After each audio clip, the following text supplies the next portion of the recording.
Here's verse 20 of the 12th chapter of the Gospel of John.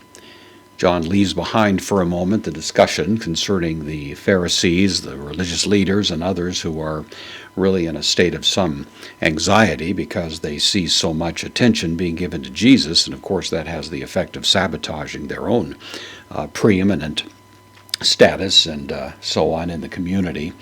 And leaving that thought behind for a moment, he'll certainly return to it later. He now makes a new thought evident, and it has to do with the nature of the feast which was going to take place. And of course, all of this is leading up to the events of Holy Week.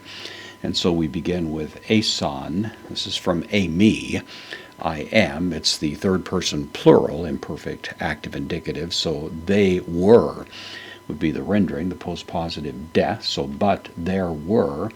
And then Hellenes, it's of course the word for Greeks. Hellen is that word, Hellenistic, that idea.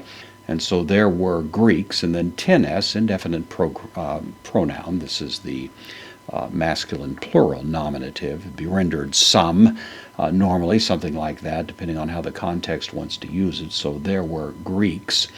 And then some, ek preposition, takes the genitive out of, tone, the genitive masculine plural article of the, and then anabinon tone. This is from anabino. It means I go up. This is a present active participle. It's the masculine plural genitive. It goes along with the genitive here and ties back to the preposition. So some of the going up ones, we would say. So there were Greeks, some of the going up ones. In other words, some of those who were going up into Jerusalem is the idea, hina. This is the conjunction. It takes the subjunctive in order to proskunesosin. Proskuneo is the word for worship. This is the present or the third person plural aorist active subjunctive, the subjunctive going with the word hina. So it's in order to worship, in preposition with the dative te, the dative article, and heorte for the word feast.